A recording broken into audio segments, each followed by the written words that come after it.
It's the Full Court Press with Eric Frandsen and Jason Walker. Welcome back to the to the show that we're doing right now. Following the local teams, breaking down the biggest games with in-depth analysis and team interviews. There's going to be much higher expectations, sense of awareness of what we bring to the table. Join the show by calling into 435-752-1069 or text 435-339-0321. It's the Full Court Press. Sproles, end zone. Yes! Caught! Touchdown! They did it!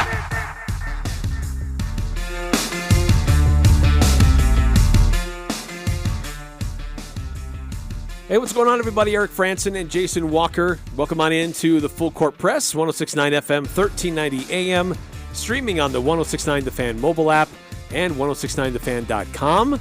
Lots of different ways to tune in and be a part of the show today. Of course, you can always text in 435-339-0321 to be a part of the Full Court Press text club.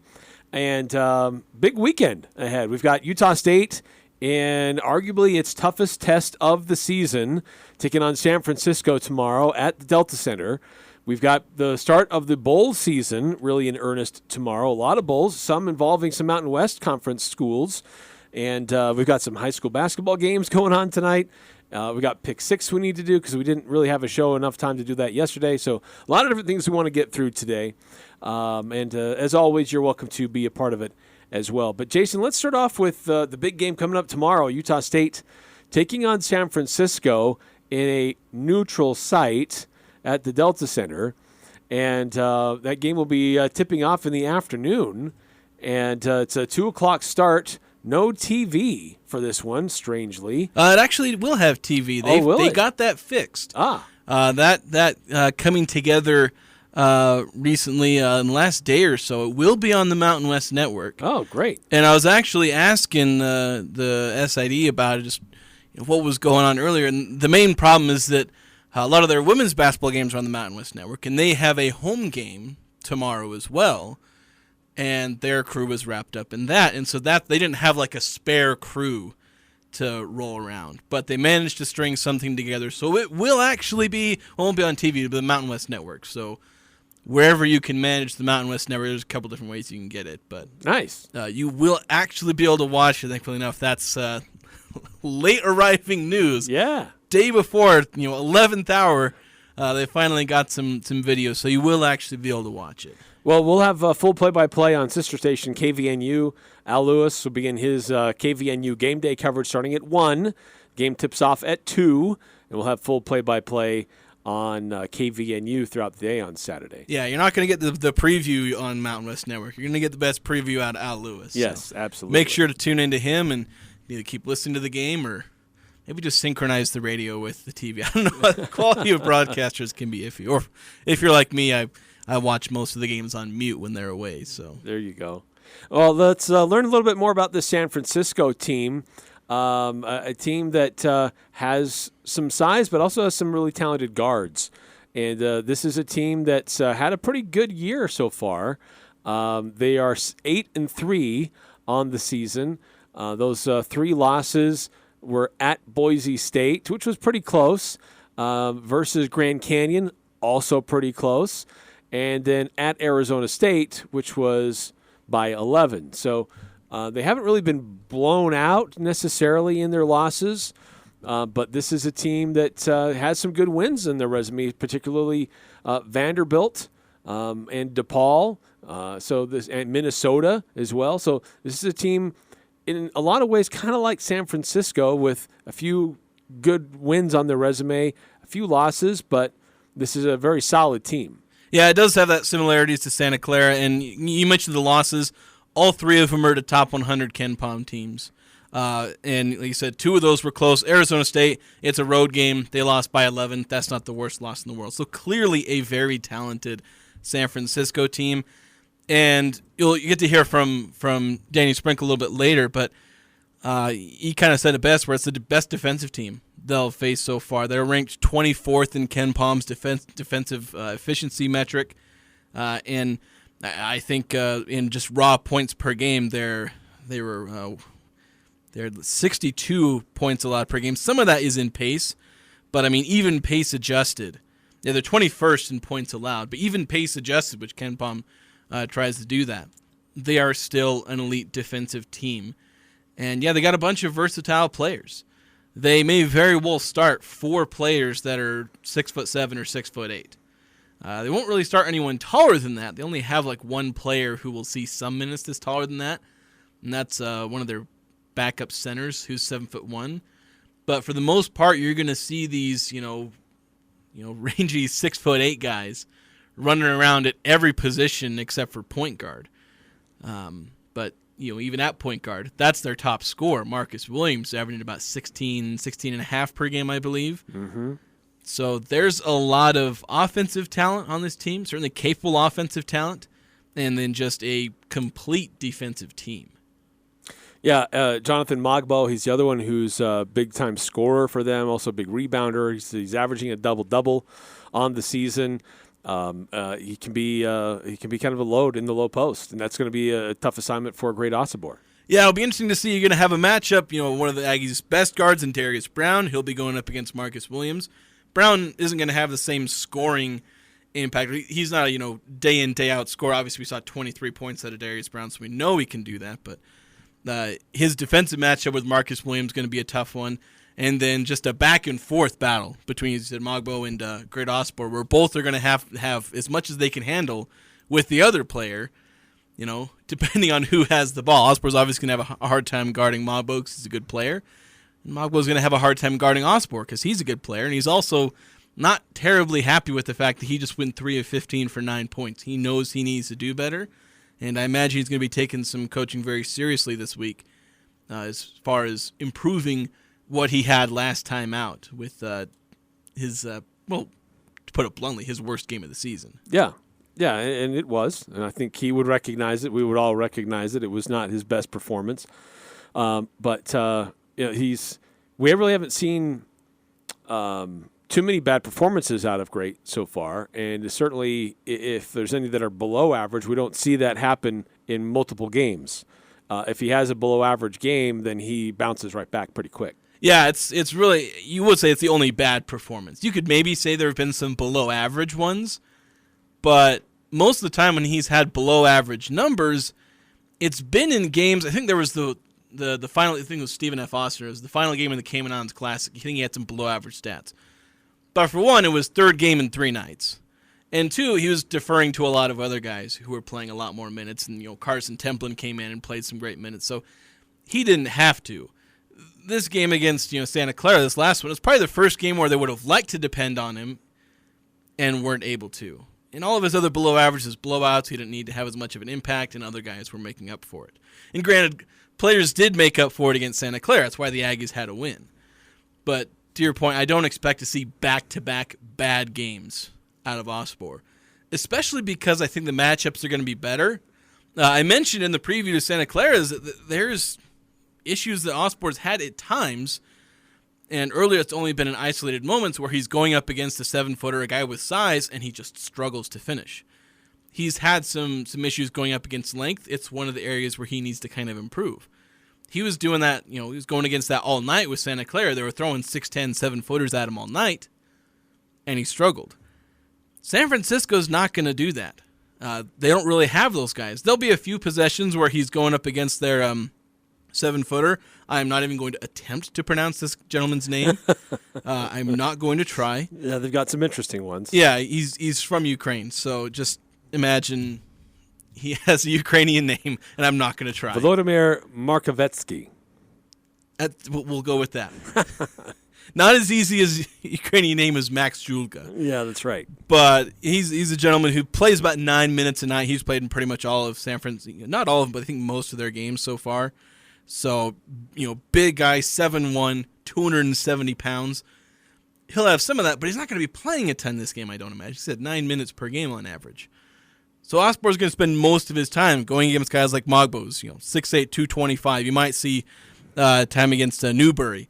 He's a 6'7", 238 guy. So they'll have a couple of guys to throw at him, but they're not these big, towering players for the most part. And Ospor should have length and or weight. Well, he should have weight against all of them because he's like 250, 260. But he should have the size advantage in these matchups. So I think it'll be a little bit better for him in as far as a matchup in the post in this game as opposed to Santa Clara. Another tough defensive assignment may be with Mike. Let's see if I can get this one. Sheraviamts. I don't know if I pronounced that right. He's from Ulaanbaatar, Mongolia. He's a 6'8" guard and he's the third leading scorer for San Francisco. Yeah, it's crazy. He's a 6'8" guard because you think, oh, that guy's 6'8". They're usually forwards, but I mean, it's kind of like the Aggies had Sean Bairstow. Yeah, he was a 6'8". He's guard, forward, whatever he was. So you'll probably see some of that. I mean, guy's only $180. Yeah, so 180 pounds. So he's a very slight 6'8". And that's a lot of why he plays guard. But yeah, it's a guy who's 6'8", it's averaging 3.5 rebounds, 3.5 assists. This is going to be a ball handling 6'8" guy, and he's probably going to be starting at the position where Mason Falslev starts. So good old 6'3" versus 6'8", which makes me wonder how important Max Agbunkpolo will be, because the Aggies played him a lot more than they did Falslev, and we've seen Sprinkle say, "Look, we're going to match the other team for size." In the last game, that meant playing taller with Agbunkpolo in the game for 35 minutes, as a bench guy. In other games, was it Stephen F. Austin? It was one where they benched Isaac Johnson for most of the game after he had a great half, but in the second half, they just went super small. It was St. Louis. That's St. what Louis, it was. yeah. It was St. Louis, where they just went super small, and so they just didn't end up playing Isaac Johnson for pretty much most of the first half, almost all of it. So, in that case, they went small. They had to go big against Santa Clara. They may have to go a little bit bigger, but I don't think it'll be quite as extreme.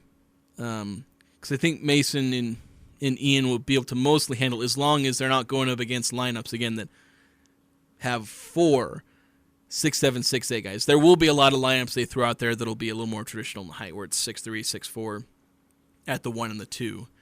And those are ones where maybe the Aggies will handle a little bit better, but you may end up seeing those Darius Brown, Ian Martinez, Agbunkpolo, Osborne, throwing another guy. Uduje, maybe? Yeah, Uduje probably. Just break out a little more size. Yeah, he's got a little more height. He's able to play that 3 a little bit better than Mason or Martinez, because Mason Martinez can kind of pull off playing the 3, but once you get to these teams that have a lot taller average height, there's some give and take to it. Obviously, Sprinkle likes to try and at least match his opponent's height, whether it be big or small. Yeah, this is an interesting challenge. I mean, this team has been in the top 50 in the net. They're currently sitting at 50 today. And where this game is being played on a neutral site, if they're in the top 50, that's a quad 1 game.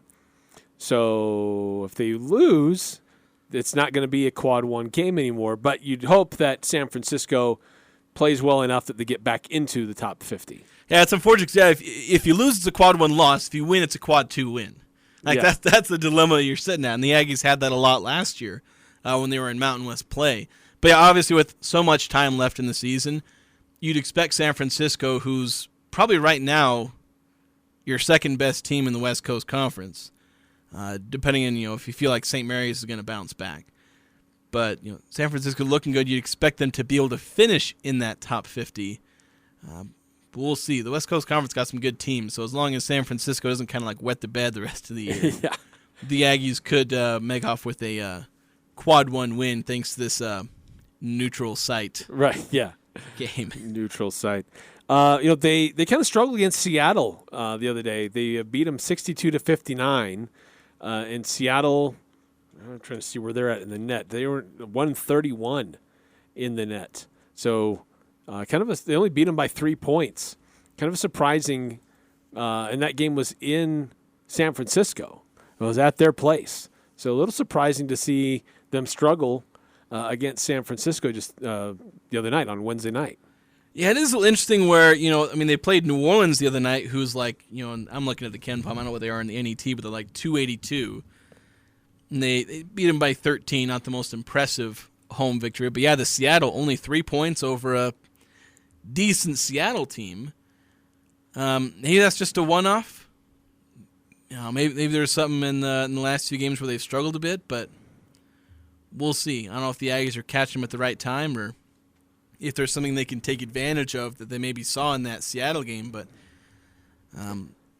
it's hard to say that, they only beat this team by 3 points. That means the Aggies are going to do great because The Aggies only beat Santa Clara by 2. Yeah, that's true. On Wednesday, Mogba was in foul trouble, so his impact was limited. They did have good performances by Sheravyamts, the kid from Mongolia. Not going to try. Williams had a good game. And then 13 points off the bench from their guard, Malik Thomas. So this looks like it's a team that has some balanced scoring, that has different weapons that they can turn to if necessary. Yeah, they have decent enough balance scoring. They have the guy who can get 16, 17 a game in Marcus Williams. Yeah, beyond that, they've got the 13 from Mogba and this gentleman from Mongolia, at 10 points. And they've got a few others. They are missing, maybe missing one guy. Where Ryan Beasley, he's been out for them the last 3 games. He's averaging 8 points a game. He's like their kind of main, one of their main backup guards. He's a freshman. But he missed the last 3 games, and I don't know if he's going to be back. He took a hard fall in their game against Arizona State, hasn't played since, may or may not play. Nobody's reported on it publicly, so I have no clue whether he's going to be back. There's one guy who said that he'd heard he was in concussion protocol, but I can't find anything.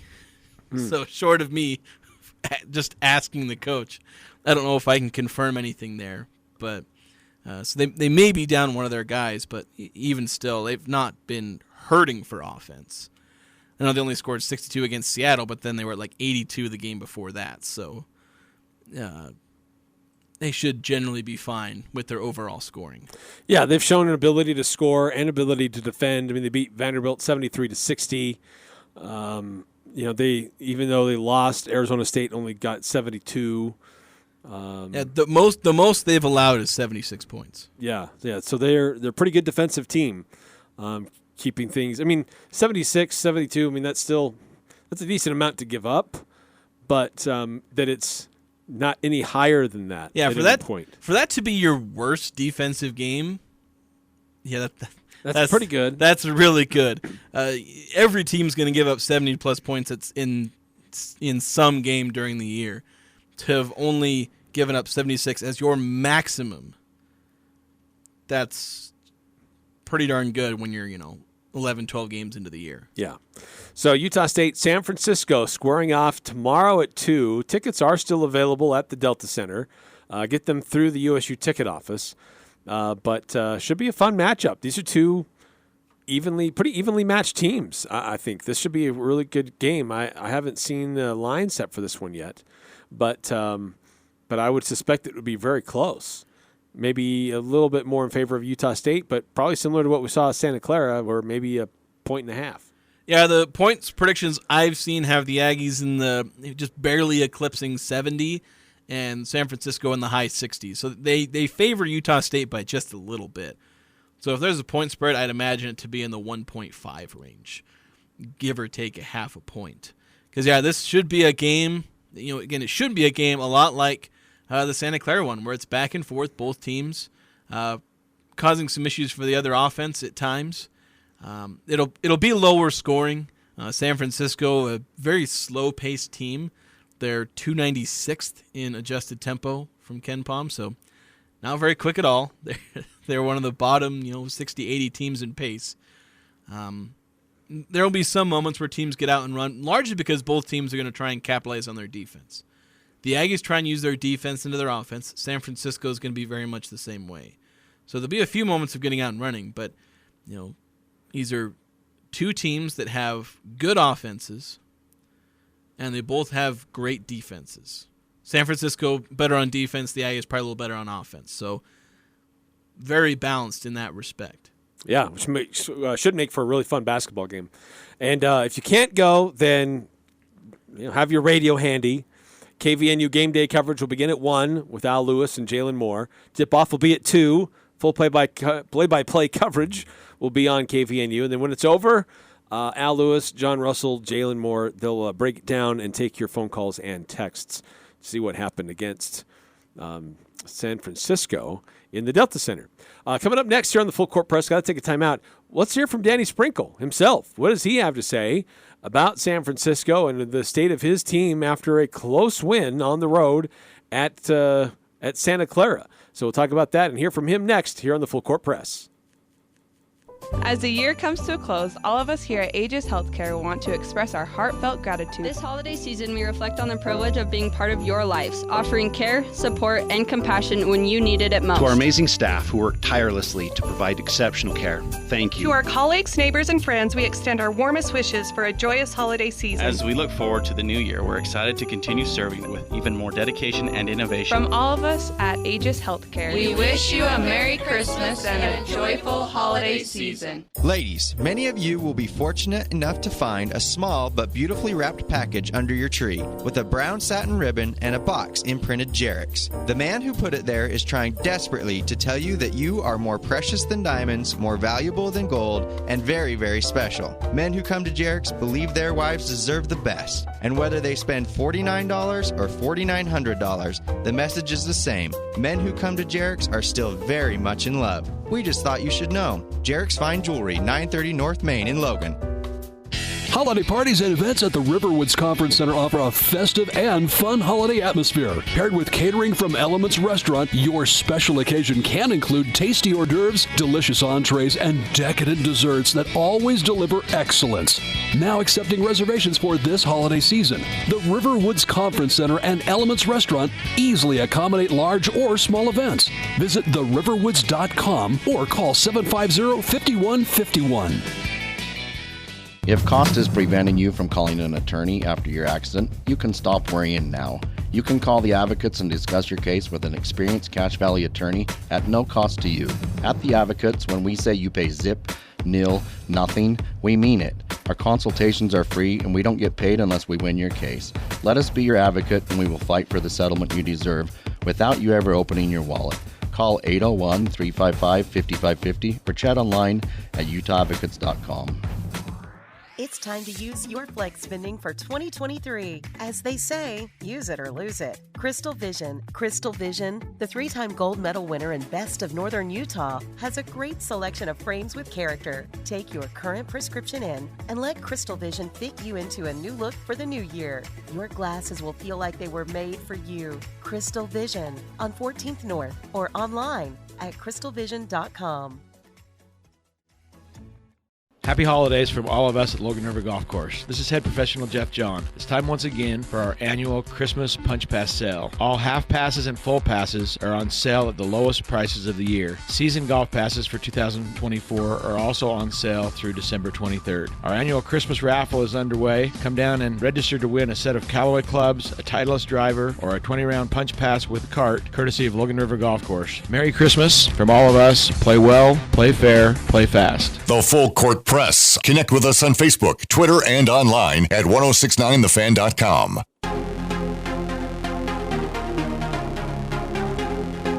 Welcome back to the Full Court Press. By the way, I know that we've received a few messages.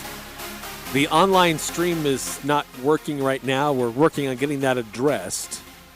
But stay tuned. Yeah, we hope to be able to get up and going here soon for those that are outside of our traditional broadcast area.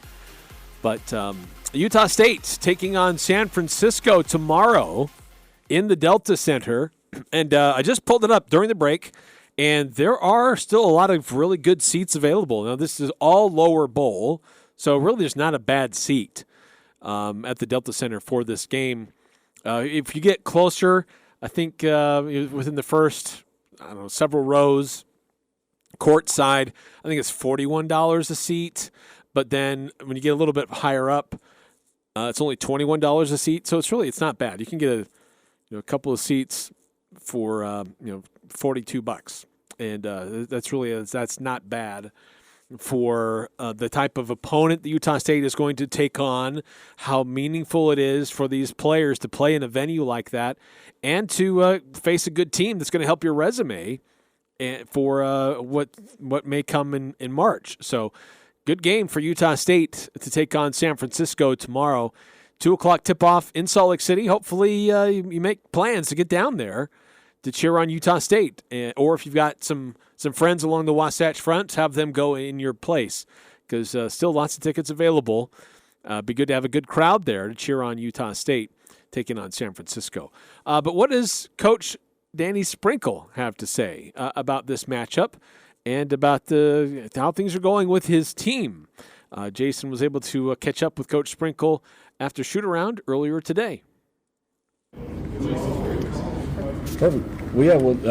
San Francisco, they're a tremendous team, obviously a top 15 net team, and they've had some great wins, beat Minnesota, among others. They have some high major wins.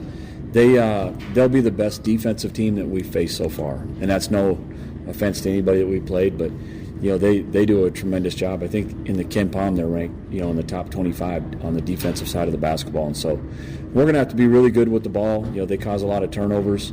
They guard ball screens, a little different than some of the teams we played this year, and so we got to be able to handle that and make sure we're getting shots on the rim and taking care of the ball like we did against Santa Clara and the past couple games. We got to keep it under 10. So what is it about their defense that really helps? I know they start a really tall lineup overall, a bunch of 6'8", 6'7" guys.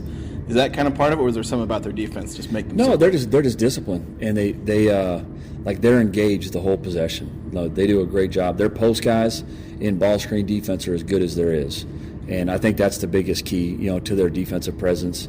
And they make you move the ball, and they make you take a contested hard shot, and they're physical and they're all athletic.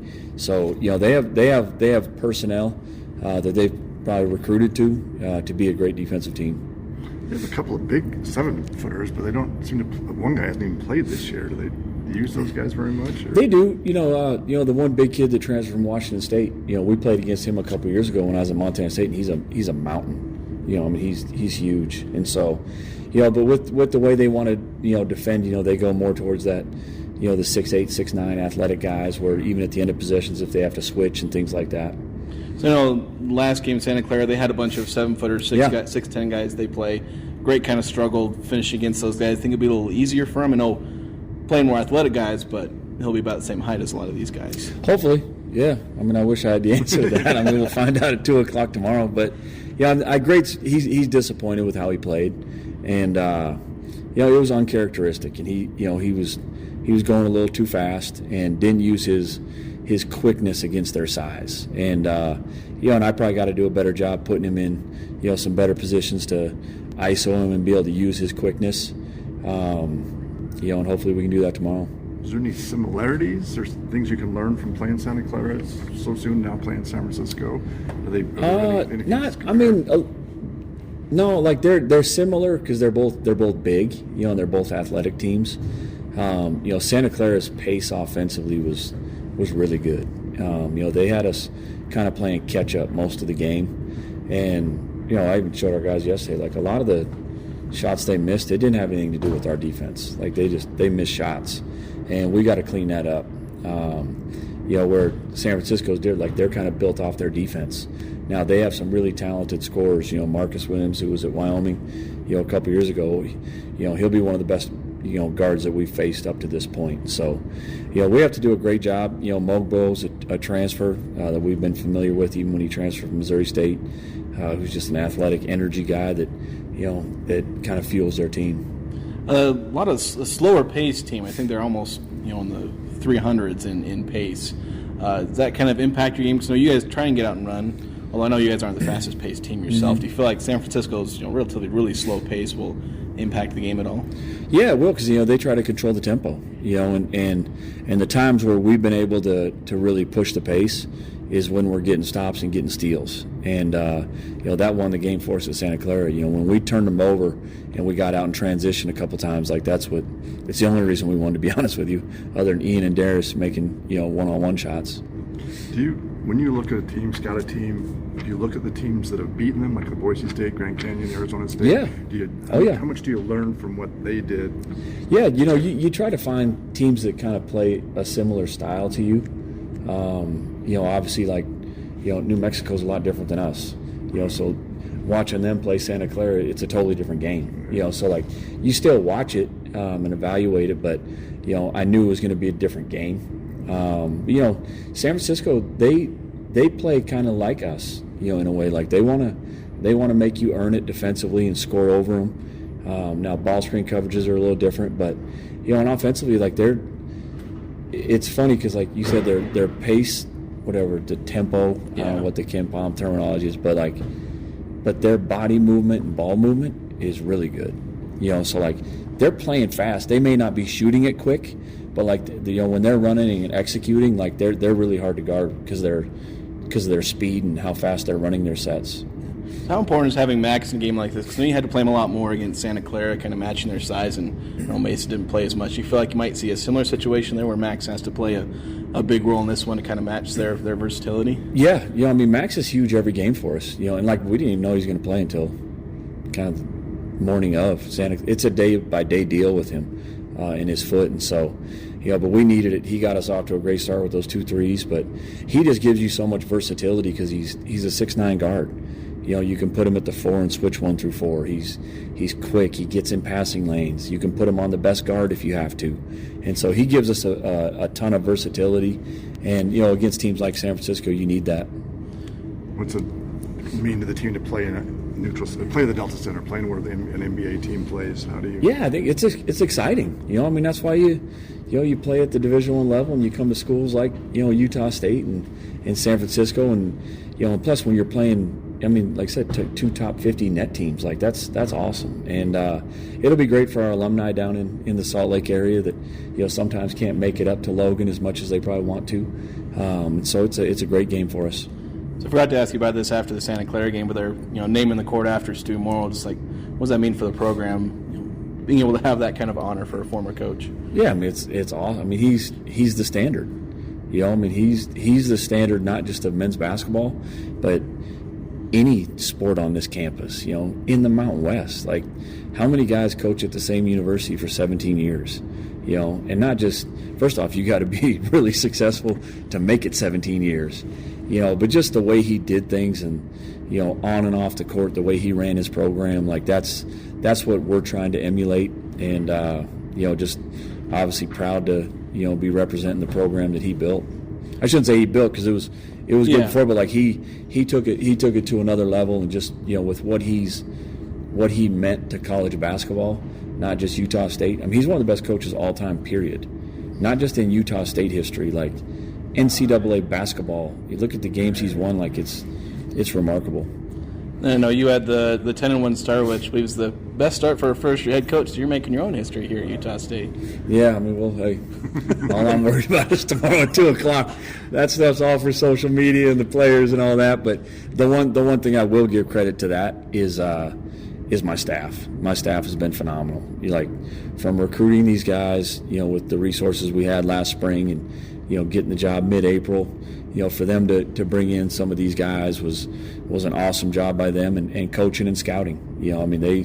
They take an immense amount of pride in, loving on our players, but also like coaching them up and developing them. And I got to give my staff a lot of credit.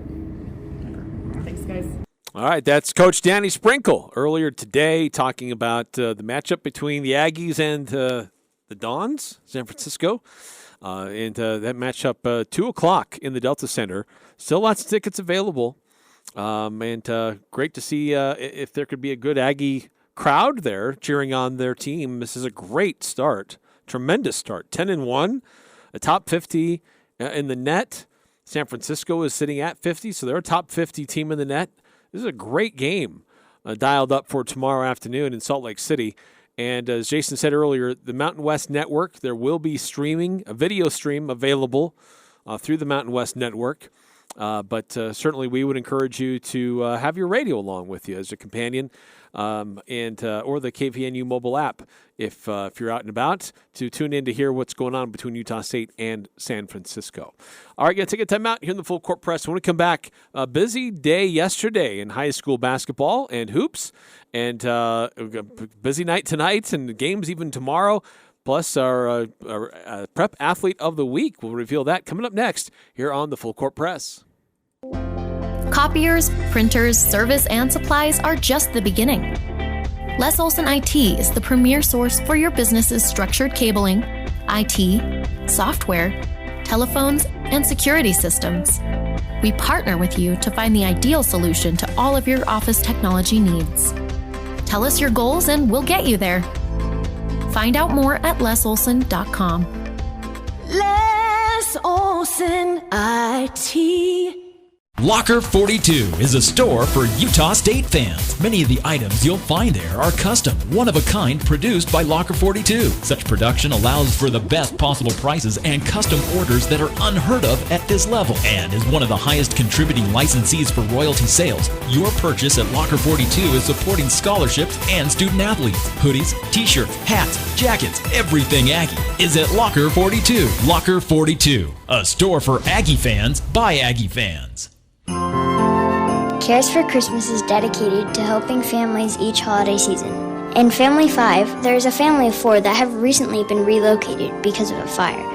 They have lost most of their personal items and are asking for clothes, blankets, kitchen supplies, and basic living necessities. For more information, go to caresforchristmas.org. That's caresforchristmas.org. And thanks for caring this Christmas. If someone on your Christmas list loves to ride, give them a gift that goes from Cash Honda Yamaha. Pick out a four-wheeler or dirt bike. Save $500 to $900 off a new Yamaha e-bike. Save $500 to $4,000 off sticker on a side-by-side. All Fox and Fly riding and casual wear on sale. Helmets on sale. Need more gift ideas? How about goggles, gloves, hats, heated grips, or even a snowplow for your ATV or side-by-side? All the gifts that go are on sale now at Cash Honda Yamaha at the Light and Hyde Park. Check this out. This is The Herd. You're excited. I'm excited. With Colin Cowherd. So Aaron Rodgers, quote, our offense needs to grow up and not point fingers. So there's a lot of finger pointing at Zach Wilson from the offense, fighting on the sidelines, and Aaron says, guys, grow up. Aaron is trying to be a leader here. That I appreciate. This is The Herd. Weekdays from 10 to 1 on Sports Talk Radio, 106.9 FM, 1390 AM. The Fan. Talking the sports you care about. The Full Court Press on Sports Talk Radio, 106.9 FM, 1390 AM. The Fan.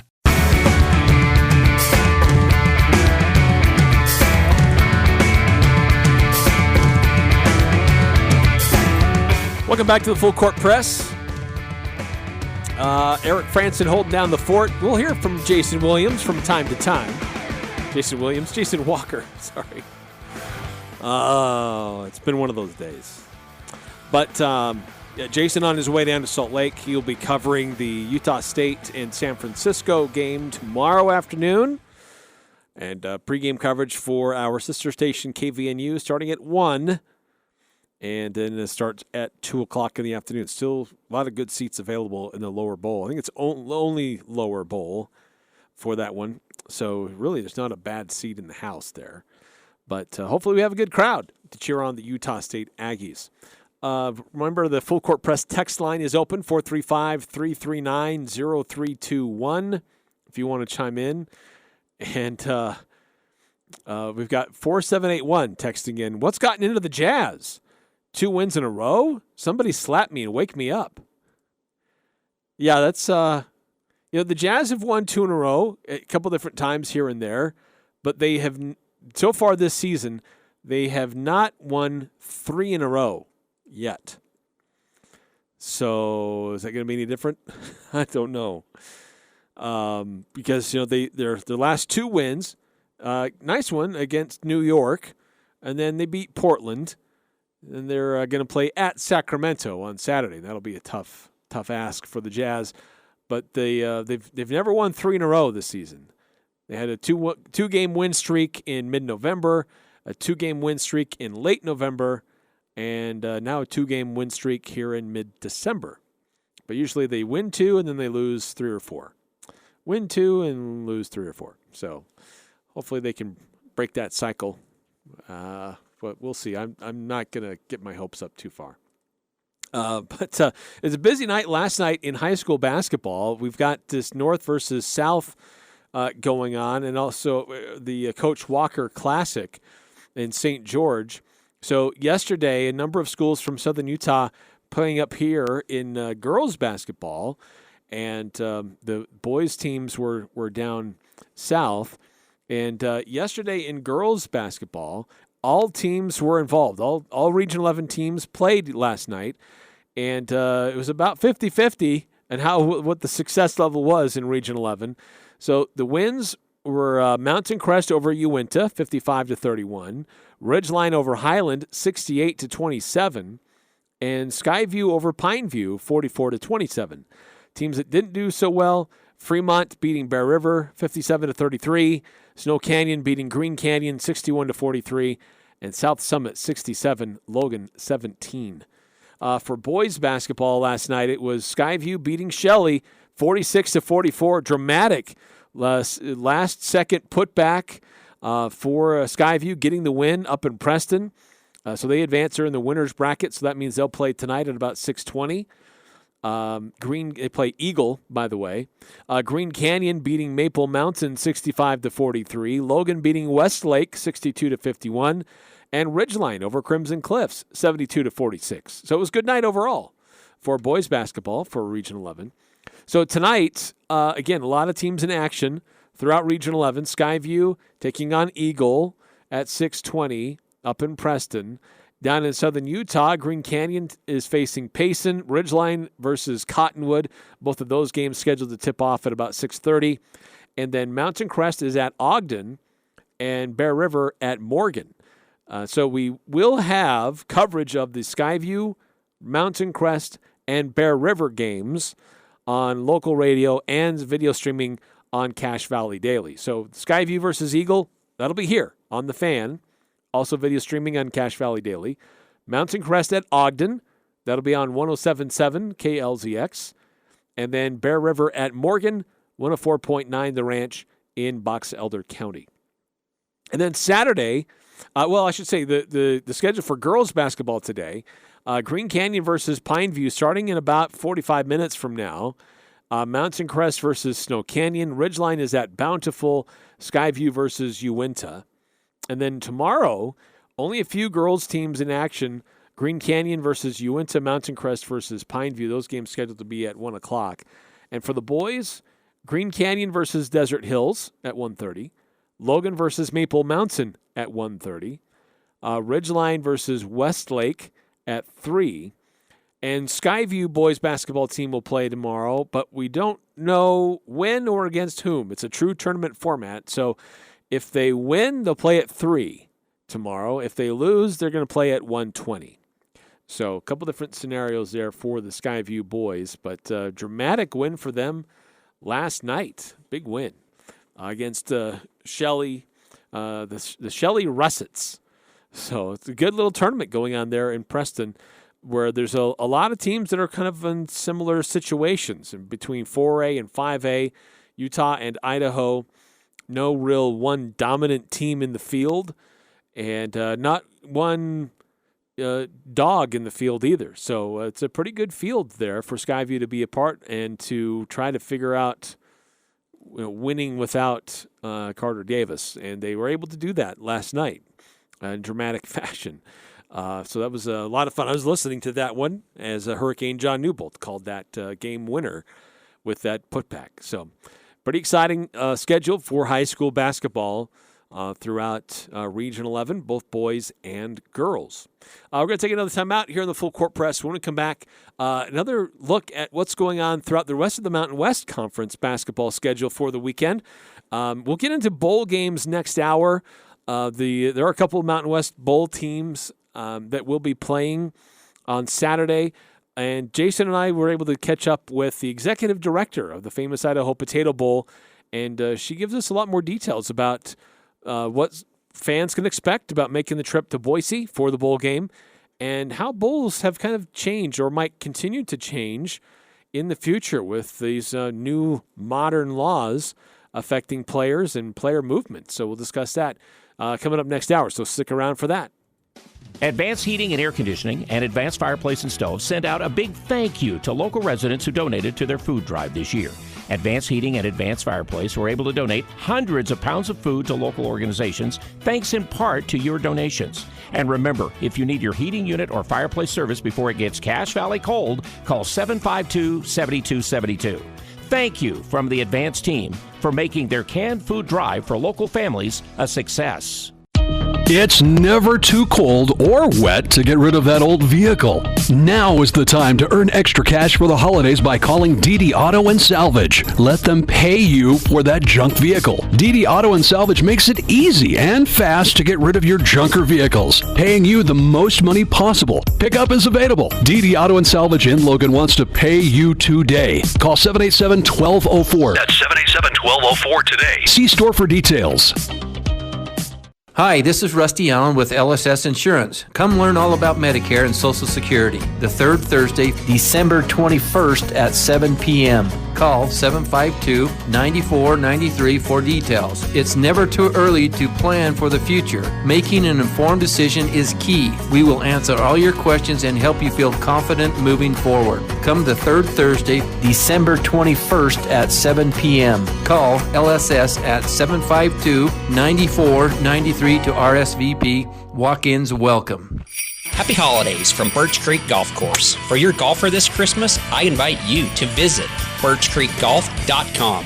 Birch Creek's online store offers punch passes that are on sale at the spring sale price, as well as driving range passes and discounted golf lessons from our PGA teaching staff. So for your golfer this Christmas, I invite you to visit birchcreekgolf.com and enjoy Birch Creek's virtual online store. And happy holidays from your friends at Birch Creek.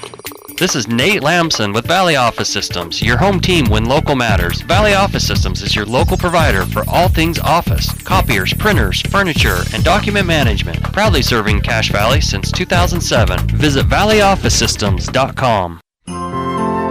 Cares for Christmas is dedicated to helping families each holiday season. In Family 5, there is a family of 4 that have recently been relocated because of a fire. They have lost most of their personal items and are asking for clothes, blankets, kitchen supplies, and basic living necessities.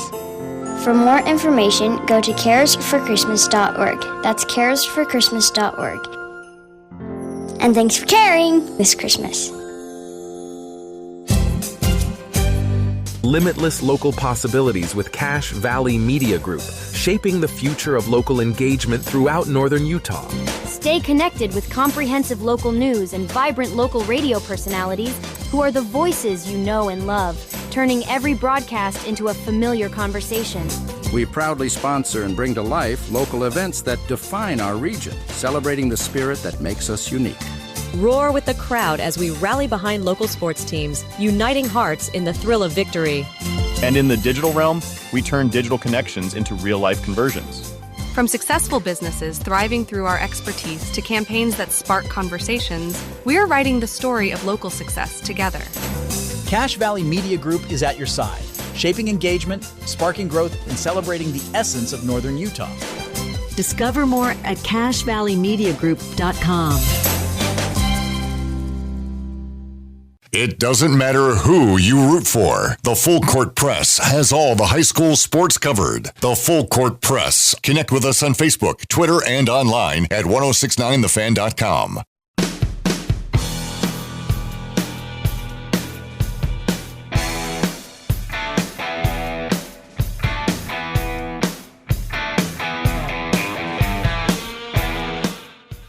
Pick up a set of Trico, Bosch, or Rain-X wiper blades. Napa can even help install those for you right on the spot. You can also stock up with washer fluid from Pine Guard or Peak. Get a lot of great deals and items that you need for your vehicle at Napa Auto Parts. There's 5 locations between Preston and Providence. That's Napa Auto Parts, and they sponsor the Dan Patrick Above the Noise segment, which we'll be hearing in a little bit, just a couple of minutes away. So, again, 435-339-0321. If you want to chime in on the Full Court Press text line, Utah State taking on San Francisco.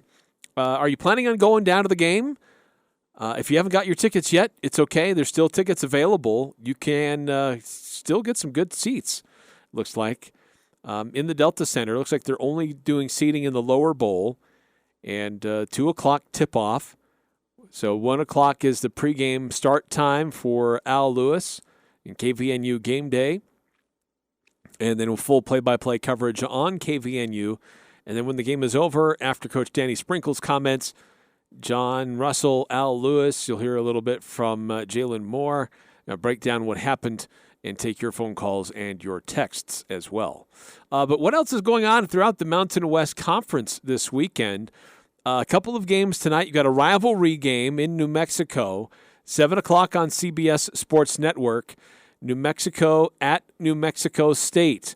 Now, last year there was a lot of shenanigans when these two teams played each other off the court. This was other things going on that stemmed from things that happened or started to take place in the football game earlier that fall.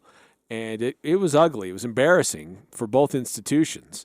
But they're going to face each other tonight, so we'll see how that goes. But New Mexico is favored by 14.5 in this one. They're 9-1. New Mexico State is 5-6 overall, but they're undefeated at home. So, and this game is at Las Cruces. And then another Mountain West Conference team in action tonight, 8 o'clock in Fresno. Fresno State taking on Cal State Bakersfield. And Cal State Bakersfield has not won a game away from home. Fresno State is favored in this one, 9.5. Fresno State is currently near the bottom or at the bottom of the Mountain West. And this would be an important game for them to it would be probably worse if they lose instead of better if they win. Let's put it that way. So they need to get that win for the Mountain West Conference this evening. And then a busy slate of games tomorrow, and they start kind of earlier in the day. Utah State San Francisco is the earliest one. Neutral site at Delta Center for the Utah State Aggies, 2 o'clock, as we've been saying. San Francisco is 8-3 on the year. Utah State 10-1. Air Force is at UT Arlington, and that's part of the USLBM Coast to Coast Challenge. I don't know what the USLBM stands for, but regardless, that'll be at 3 o'clock on ESPN Plus for anybody wanting to tune into that one. It's going to be at the Dickies Arena in Fort Worth, Texas. Then later on, the Jerry Colangelo Classic in Phoenix, Arizona. It's UNLV taking on St. Mary's. And UNLV picking up a nice win the other day, so we'll see if they can continue that. They beat Creighton, number 8 Creighton, earlier in the week on Wednesday, 79-64. So are they turning the corner? We'll see. There'll be a good test against St. Mary's. St. Mary's has been kind of up and down this year. They have some good wins, but they've also lost some games. But that game will be at 5 o'clock on ESPN Plus for anybody wanting to check in on that one. And then one of our in-state teams on the road against a Mountain West opponent, Weber State, playing at Wyoming this evening. That'll be at 7 o'clock in Laramie. And no word there if that game will be televised or streamed anywhere, but maybe streamed on the Mountain West Network. Not sure. But regardless, there's some big games there on that schedule. Utah State, San Francisco, probably the biggest game on the day for the Mountain West Conference. And then the UNLV taking on St. Mary's. That game is being played in Phoenix. So that's a neutral site game for them. But those are some pretty big games for the Mountain West Conference and to help improve their overall resume and help the conference overall as they get a little bit closer to the conference schedule. Because right now, St. Mary's, they are 83 in the net, and UNLV currently 148. So, UNLV picking up a nice win over Creighton, but they've got to follow that up with another opportunity to beat St. Mary's if possible. So some big games for the Mountain West Conference because the end of the regular season, or the end of the non-conference schedule, I should say, is coming soon. Utah State has one more after this game where they play East Tennessee State, and then after that they're into conference play, taking on Air Force, if I'm not mistaken, their first game of the conference schedule. And just confirming that right now real quick. But, yeah, it's going to be at Air Force on January 2nd. So the Aggies will have a little bit of a break there around between Christmas. They play East Tennessee State on Friday, December 22nd. Then they don't have another game until January 2nd. Chance to celebrate Christmas, get in the gym, work on and fine-tune some things, and the conference schedule is right there, right at it. Big one looming early on in the schedule with number 17 Colorado State coming to Logan on January 6th. That's going to be a great matchup between Darius Brown and Isaiah Stevens. So don't want to miss that. But go check out Utah State tomorrow in the Delta Center. Again, tickets are available. It's through SeatGeek. That's the official ticket partner for the venue for the Delta Center. But they've got a lot of great seats available. And if you want to sit up close to the action, you can. It may cost a little bit more, but nothing overly crazy expensive. But from like $41 to $21 are your ticket prices for everything lower bowl to watch Utah State take on San Francisco. Good San Francisco team. Good win, a good opportunity to get a good win for the Utah State program and to help their own resume and against good teams. And to try to get a good non-conference feather in your cap, if you will. They have picked up some nice wins, but this would be the best of the bunch so far. All right, coming up next hour, we'll to get more into the bowl games. I'm Dan Patrick, and this is Above the Noise. When the LA Chargers first signed Brandon Staley as head coach, the team looked to have everything in order. Staley was a well-respected defensive mind based on his work with Aaron Donald and the Rams, and the offense looked to be in excellent condition because of quarterback Justin Herbert. For the most part, LA's offense held up their part of the bargain. You can't say the same for the defense. Over the last 3 seasons, the Chargers have never ranked better than 27th in total defense, and last night, the team gave up 63 points to division rival LA Raiders. To add salt to the wound, Las Vegas came into Thursday night fresh off being shut out by a mediocre Vikings team. That's not winning football, and it's certainly not the type of performance you can expect from a defensive-minded head coach. And when you consider the power that these standalone games can hold, Brandon Staley's tenure in Los Angeles certainly looks to be coming to a close. I'm Dan Patrick, and this is Above the Noise.